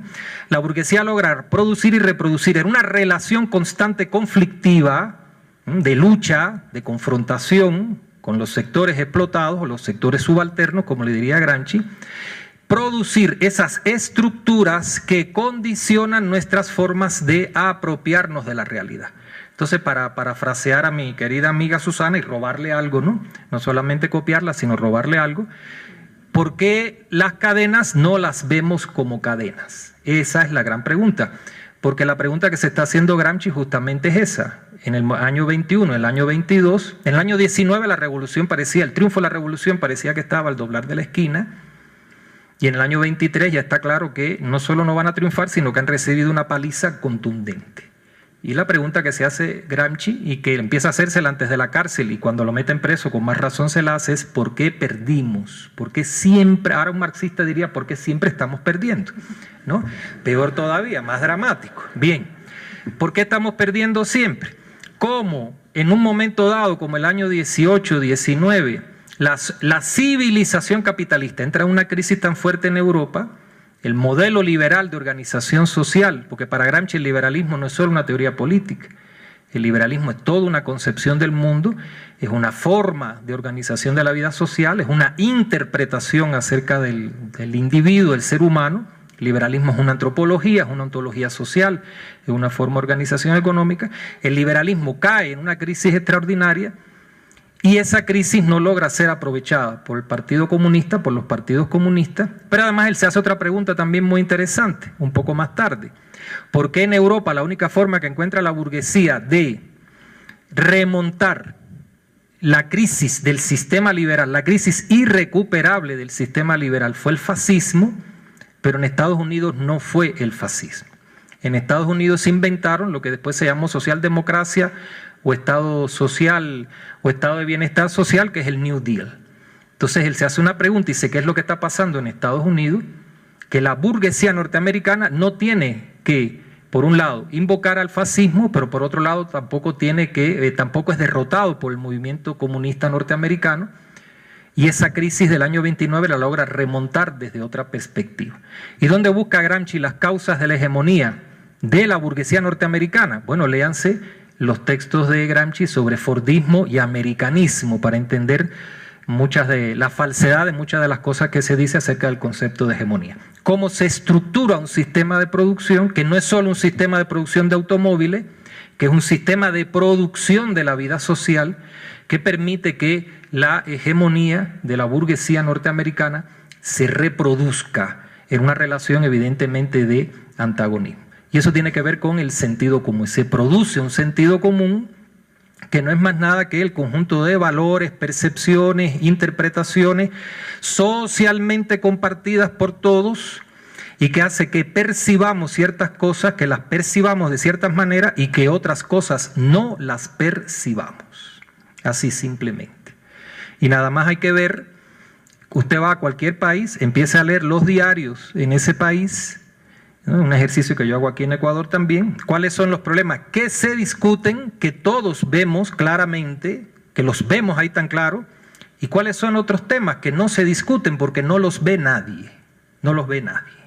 Están ahí. No son problemas, porque los problemas son construcciones sociales. Gramsci, por supuesto, como dice la profesora Susana, entiende que todo esto es una relación compleja, es decir, ese sentido común es el resultado de esa confrontación constante entre todo el conjunto de percepciones, interpretaciones, valores, etcétera, que producen las clases subalternas a partir de su propia situación de subalternidad, de explotación, de humillación, y confrontados con el intento que constantemente tiene que hacer la burguesía para, por un lado, a través de la fuerza, destruir eso, o de otra forma más maquiavélica, si se quiere, y más refinada, refuncionalizar, absorber, metabolizar todas esas formas de resistencia, ¿ya? Absorberlas y convertirlas en funcionales al sistema. Entonces la hegemonía es una cuestión en constante construcción, como lo es el sentido común. No es una cosa estática, sino que está ahí. Está constantemente construyendo, se dice Gramsci. Dentro del sentido común, por supuesto, hay un grano potencialmente subversivo, es algo que él llama buen sentido. Y aquí es una cosa interesante, ¿verdad? El positivismo constantemente nos enseña y lo ha convertido en un sentido común compartido por un trabajador analfabeto o por un PhD, profesor de ciencia política, compartido por los dos, lo cual es lo más interesante, ¿verdad? A pensar la realidad en forma de pares dicotómicos opuestos, Estado y sociedad civil, política y economía, sentido común y buen sentido, y por ahí sigo, y constantemente toda la realidad social la pienso en forma de pares contrapuestos dicotómicos. Y lo que Gramsci está diciendo es más complicado. Gramsci lo que dice no es que haya por un lado un sentido común y por otro lado un buen sentido. Dentro del sentido común está el buen sentido, precisamente como una potencialidad que es la que tiene que desarrollar el sujeto revolucionario. Después la discusión de quién es el sujeto revolucionario o quiénes serían los sujetos revolucionarios es otra discusión. Y eso mismo ocurre, por ejemplo, con el concepto de sociedad civil, porque Gramsci dice la separación entre o la distinción entre Estado y sociedad civil, o entre sociedad política y sociedad civil, es una distinción puramente metodológica pero no orgánica. Y constantemente nuestro sentido común, a nivel académico incluso, no solo del hombre normal y corriente de la calle, sino en los grandes departamentos de pensamiento, de ciencia social, sociedad civil es una cosa y Estado es otra. Y en este tema de la sociedad civil nada más me quiero demorar un minuto antes de terminar. El concepto de sociedad civil es un concepto que inventa, que crea el pensamiento liberal inglés en el siglo XVII y lo mantiene y lo desarrolla en el siglo XVIII. Y es un concepto que a partir de 1830 prácticamente cae en el desuso, más nadie lo vuelve a utilizar. ¿Quién es el individuo que rescata ese concepto? El primero, a partir de 1830, Gramsci. Pero Gramsci es un comunista, no es un liberal. Gramsci no es un pensador de la burguesía. ¿Por qué Gramsci busca un concepto que construye la burguesía para convertirlo en una pieza clave de su pensamiento acerca de cómo se destruye la hegemonía de la burguesía? Ese es un tema interesantísimo, en el que no siempre nos hemos parado a pensar, porque durante ciento y tantos años ese concepto estuvo olvidado por completo. De hecho, hasta fines de la década del 70, mediados de la década del 70, que es cuando el concepto se vuelve a reflotar, ahora con un sentido bastante distinto. Los únicos que hablaban de sentido común, de sociedad civil, ni siquiera eran todos los marxistas, no, eran los 4 marxistas gramscianos que había en Italia, en Francia y en algún lugar regado por ahí, ¿no? Casi nadie hablaba de sociedad civil. Después, de buenas a primeras, viene la explosión del concepto de sociedad civil y nadie se preguntó por qué Gramsci retoma ese concepto, que es un concepto que viene de la burguesía. Yo tengo mi respuesta para eso, no la voy a avanzar aquí. Está en un libro que escribí, que está gratis, por cierto, en internet, lo pueden bajar de lo más fácil, porque como que soy de una universidad de pobres, no de una universidad de ricos, mis libros, tengo ese libro gratuito ahí. Entonces se llama Sociedad Civil y Hegemonía, pero justamente por una idea. Para Gramsci lo que hace que exista esa hegemonía de la burguesía es el hecho de que son las formas de praxis social, y esa es la intención del concepto de civil society del liberalismo inglés, ¿ya? Las formas de praxis social, las formas de producción de la vida social, de la vida material de la sociedad en la que están insertados los individuos, son las que condicionan sus formas de percibir la realidad y por lo tanto de ver o de no ver y de ver de una manera determinada, ¿ya? Y que justamente eso es lo que utiliza la propia burguesía, justamente con lo que estamos entendiendo que la hegemonía tiene un fundamento material.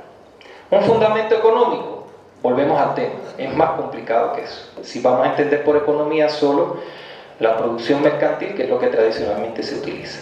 Entonces pienso que, como digo, muy bueno Julio, esta coyuntura o esta vinculación que armaste entre sentido común y crítica, porque creo justamente que la clave está ahí, entender cómo la hegemonía de la burguesía se afianza y se reproduce a través de la producción de un sentido común, ¿ya? Que es el que genera nuestra percepción de la realidad y nuestra valoración de la realidad, y cómo es preciso justamente rescatar un pensamiento crítico que hoy en día no, nunca ha sido hegemónico en el campo de la producción de la ciencia social, rescatar ese pensamiento crítico que, repito, va mucho más allá de hablar mal de un presidente, o hablar mal no, el que habla mal es el presidente, criticar a un presidente va mucho más allá de eso, sino que justamente nos lleva a tener una concepción, o a partir de un paradigma que es radicalmente diferente a ese paradigma positivista, y a no pensar la realidad social en forma de esas parejas dicotómicas. Susana también hablaba de eso, ¿no? En forma de esa interpretación de la sociedad como un conjunto de espacios separados y autónomos. Aquí está la economía, aquí está el arte, aquí está la política, ahí está la psicología, por aquí anda el deporte, por allí la cultura, por allí la religión. Hay tantos campos y para cada campo aparece una ciencia y todos somos felices. Pensarlo de otra manera. Esa sería justamente la clave, y entender cómo todas las grandes batallas hoy en día se definen, en definitiva, ahí, en ese espacio del sentido común y en la necesidad, para poder hacer una transformación social profunda, de dinamitar ese sentido común y de construir un sentido común nuevo, que es algo mucho más complejo que el simple hilvanamiento de praxis discursivas. ¿Okay? Entonces hasta ahí, muchas gracias.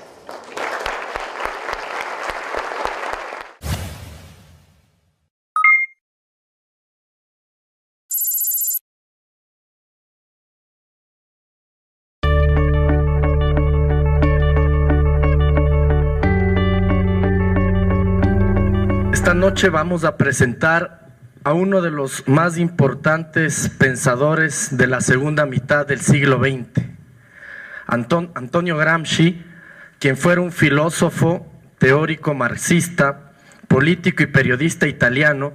Nació en Cerdeña el 22 de enero de 1891 en el seno de una familia muy humilde y falleció en Roma el 27 de abril de 1937 con 46 años de edad, inmediatamente después de haber permanecido recluido en prisión por 10 años entre 1927 y 1937 a causa de sus ideas políticas en pleno régimen fascista de Mussolini en Italia. A pesar de su frágil estado de salud debido a una tuberculosis vertebral conocida también como el mal de Pot, Gramsci va a aprovechar su detención para estudiar y elaborar sus propias reflexiones políticas, filosóficas e históricas. En prisión escribirá el grueso de su obra, o lo que se conoce como los 32 cuadernos de la cárcel, trabajo complejo de aproximadamente 3.000 páginas destinadas a convertirse en un clásico del marxismo, en donde va a ser un recuento de la historia italiana, el nacionalismo, así como de sus ideas sobre la teoría marxista, teoría educativa, y la crítica que servirá de material de estudio y debate entre militantes políticos y estudiosos de las ciencias sociales. Después de su muerte, los llamados cuadernos de la cárcel fueron ordenados por sus argumentos homogéneos alrededor de los títulos siguientes: el materialismo histórico y la filosofía de Benedetto Croce, los intelectuales y la organización de la cultura, El Risorgimento, notas sobre Maquiavelo, sobre la política y sobre el Estado moderno, literatura y vida nacional, pasado y presente. Su trayectoria puede ser caracterizada por un rasgo que determina toda su vida y toda su obra, que es la de un revolucionario, de un marxista que se va a preocupar por mantener atadas la concepción teórica con la práctica. A pesar del aislamiento producido por el fascismo, Gramsci no dejó de ser nunca un intelectual orgánico vinculado tanto al movimiento obrero como al Partido Comunista de su país, de cual él fue fundador. Por eso, junto a un importante círculo de intelectuales, Gramsci va a fundar la revista L'Ordine Nuovo, el Nuevo Orden, que operaba como el órgano teórico de los consejos obreros, plataforma donde se encuentran sus importantes contribuciones o escritos juveniles. Entre sus principales objetos de reflexión, Gramsci va a trabajar la problemática del poder. Si bien comprende al marxismo como una teoría política para la revolución, sabe que ésta depende completamente de la disputa por el poder, razón por la cual trabajó temas como el análisis de situación y las relaciones de fuerza que se pueden encontrar en la sociedad sobre nuevas bases, previa ruptura con la administración política emprendida por los entusiastas de la dominación capitalista. Hegemonía, bloque histórico, catarsis, guerra de movimiento y guerra de posiciones y tantos otros conceptos claves planteados por Gramsci nos deben conducir a generar eso que el pensador de Cerdeña denomina una reforma intelectual y moral y que tiene que ver con el proceso imperativamente necesario de renovación de las conductas y los modos de pensar, es decir, con la formación de una nueva o diversa voluntad colectiva nacional popular, desde donde puedan generarse las acciones revolucionarias que nos van a permitir generar una nueva hegemonía. Sin quitarles más su tiempo y para ahondar un poco más en sus conceptos y reflexiones, vamos a dar paso a continuación a nuestros distinguidos colegas y panelistas que nos acompañan la noche de hoy. Para comenzar este panel, vamos a dar paso a Santiago Ortiz, que es profesor de Flaxo, doctor en Ciencias Sociales con especialización en estudios políticos, es especialista en participación ciudadana y organización territorial y desde hace 10 años indaga en ambas problemáticas. Empezó en la década de los 90 con los análisis sobre movimientos sociales, indígenas y jóvenes en la ciudad. De vez en cuando realiza análisis de coyuntura. Santiago, por favor. Un placer estar con ustedes. De todas maneras, este es un espacio más amplio que el espacio académico y por lo tanto, no por ser menos riguroso, pero sí para poder reflexionar una visión un poco más flexible, en un diálogo entre la política y las ciencias sociales aquí en CIESPAL. En ese sentido quisiera modificar un poco la pregunta que se había planteado inicialmente para esta mesa redonda. Yo le llamaría a mi ponencia, si se quiere, más es un punteo de una hipótesis respecto a por qué Gramsci no ha llegado al Ecuador. Esta es un poco la idea que quisiera desarrollar. Y en ese sentido, tal vez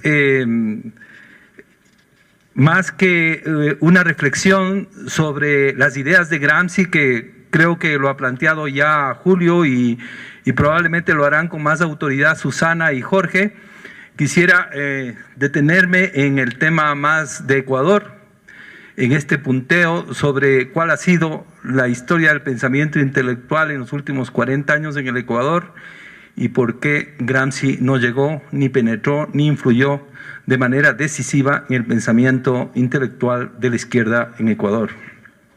En ese sentido, básicamente dividiría, digamos así, mi punteo, un punteo que generalmente cuando participé en la izquierda como militante político, lo hacíamos sobre la marcha, en esos documentos de debate político, esos punteos que eran muy ricos, que precisamente trabajan hipótesis. Cuaderno número 13, elaborado entre 1932 y 1934.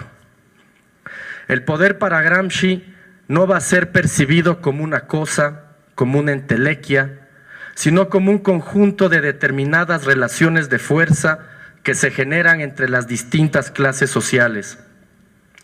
Gramsci comprendió que el poder de las clases dominantes no solo se ejerce mediante instrumentos coercitivos o de las relaciones económicas derivadas del proceso productivo, sino también a través del control del sistema educativo, de la religión y de los medios de comunicación.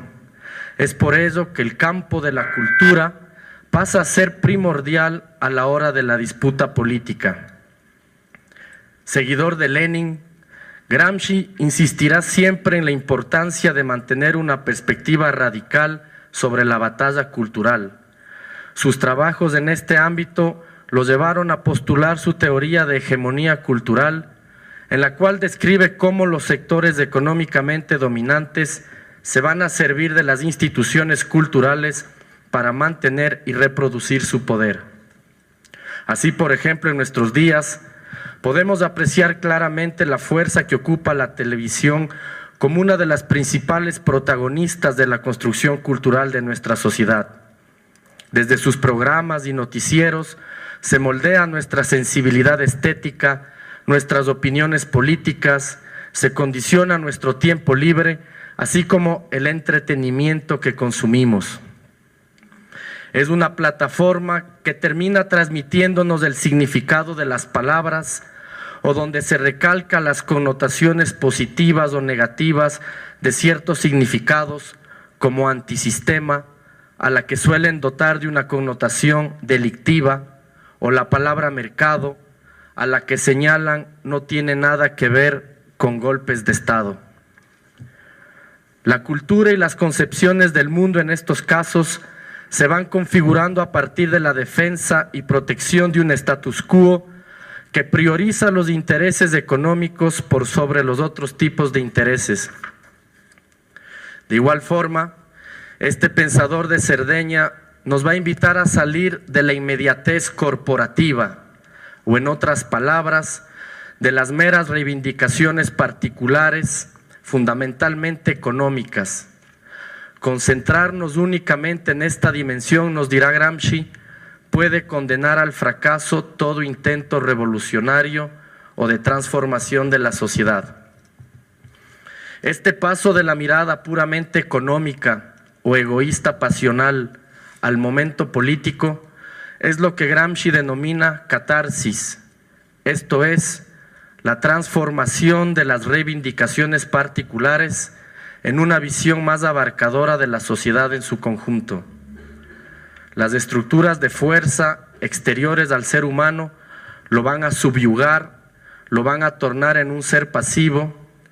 Va a ser entonces la fijación del momento catártico la que nos permita reorientar las condiciones estructurales, la que nos va a permitir superar el momento económico corporativo para poder construir y establecer alianzas, compromisos y hacer concesiones en función de intereses no solo económicos, sino también políticos y culturales. Y a las industrias culturales como el cine, Hollywood, etcétera. La hegemonía vendría a ser algo más que la cultura, porque implica necesariamente una relación con la distribución específica de poder, jerarquías, influencias y subordinaciones de un grupo hacia otros.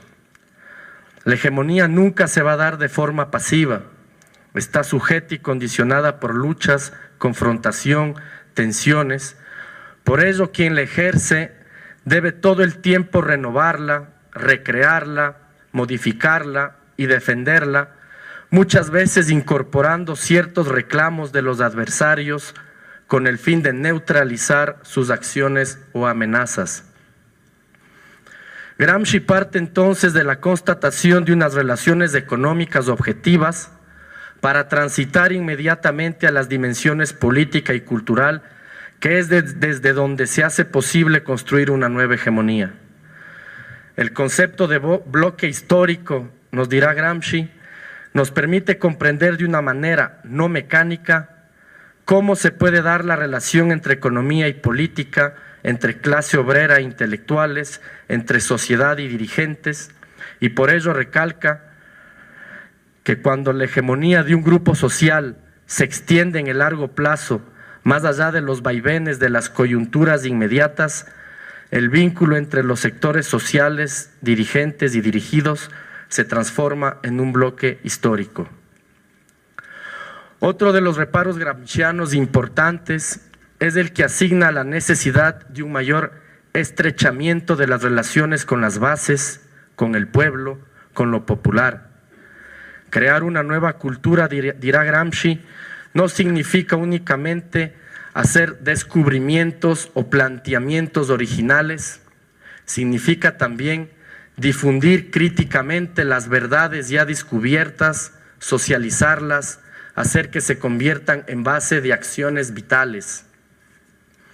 Esto quiere decir contribuir a que las grandes mayorías sean conducidas a pensar de forma crítica frente a lo establecido como normal o como lo que se hace llamar sentido común.